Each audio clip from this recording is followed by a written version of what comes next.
Hi, this is Dan Homann with Devotion of 3 of Where is My Focus? At the age of 8, I discovered I had a fear of deep water. That may seem obvious, but I didn't know I had that fear until I discovered it. My mom had signed me up for swim lessons, and I was excited to go. They started us in the shallow end, and that was a lot of fun because I could touch the bottom and keep my head above water. But they eventually instructed us that we needed to swim around the entire pool. And just the fear of having to swim through the deep water just started to rise up in me. But the instructor reassured us that we'd be swimming near the edge of the pool and we could grab onto the edge as much as we needed to. Well, that first time around, I grabbed onto the edge a lot. But with practice, I eventually was able to swim around the entire pool without holding onto the edge. But in order to pass the class, we had to jump off the diving board. You know, the board at the deep end of the pool. That brought up the fear really strong again. So I hung near the back of the line, hoping that watching everybody else do it would bolster my confidence. But just the opposite happened. The closer and closer I got to that board, the stronger and stronger my fear was. Well, it was eventually my turn, and the instructor was encouraging me to just walk to the end and step off. I eventually got the courage to do just that. But as soon as I hit the water, everything changed. My head did not stay above the water, and I didn't have anything to grab onto. Now, it's not like I didn't know this was coming. I'd watched all the other kids jump in and their head went below water and came back up. But this time, when my head went under that water, my fear hit me with a vengeance. All I could think about was getting my head back above that water. I was kicking with my feet, I was clawing with my arms, trying to get through the water back to the surface. I felt my lungs start to yearn for fresh air, and I was getting desperate. Regardless of how hard I tried, I just was not making much progress. It seemed like an eternity, but I finally broke the surface of the water. My lungs felt like they were going to burst, so I exhaled immediately. Unfortunately, that's all the time I had above water because I immediately sank back below the water. Now, being below the surface of the water with your lungs full of air was bad enough, but being below the surface of the water without any air in your lungs, man, the fear just went through the roof. More frantically, I tried to get back to the surface of the water. My fear had such a grip on me. As I continued to struggle, I was losing hope of being able to reach the surface. All of a sudden, something hooked me around my body and started pulling me to the edge. This allowed my head to come back above water, and I was able to get some of that life-saving air.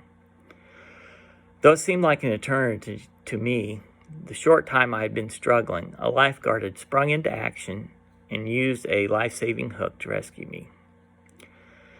Now you may think that would have been enough and I'd have stayed out of the water, but it wasn't. After all, I was only afraid of the deep water, so as long as I stayed in the shallow water, I was fine. Well, 3 years later, watching some friends go off a diving board, I thought maybe I was over my fear, so I tried again. Well, I had a repeat performance. But undaunted, I kept trying, and by the time I was 14, I had taught myself to do several dives off the diving boards. And by the time I was 17, I was going off 5 and 10 meter platforms, and doing well enough that people were asking if I was on a diving team. Recalling this fear, I realized several things. I didn't know I had a fear until it was triggered, which means I may have some fears that just haven't been triggered yet, so I need to acknowledge that I am vulnerable. 2, fear redirected my focus so that I didn't do the things that I should, and I did the things I shouldn't. Even though my focus was to get back to the surface of the water, I was going about it all wrong. My arm and leg movements were doing as much to keep me under the water as they were in helping me get to the surface. Paul expressed a very similar sentiment in Romans 7:15. I do not understand what I do, for what I want to do, I do not do, but what I hate to do, I do. And 3, continuing to try and not allowing fear to control me, allow me to overcome that fear.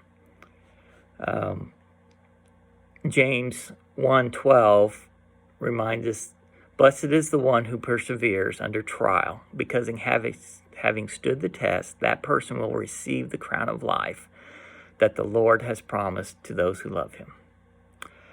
4, I needed a lifeguard. No matter how hard I tried, I could not help myself. I was not being able to effectively use what I had been taught. I needed someone who was watching over me to come to my rescue. God is my ultimate lifeguard. In Psalms 121, 5-8, the Lord watches over you. The Lord is your shade at your right hand. The sun will not harm you by day, nor the moon by night. The Lord will keep you from all harm. He will watch over your life. The Lord will watch over your coming and your going, both now and forever. Getting to the surface of the water was a good thing for me. However, my fear caused me to focus solely on that and to forget what I had been taught. I needed someone's help. My challenge today is spend as much time doing something physically for someone else as you do on social media. Let others see God through what you do.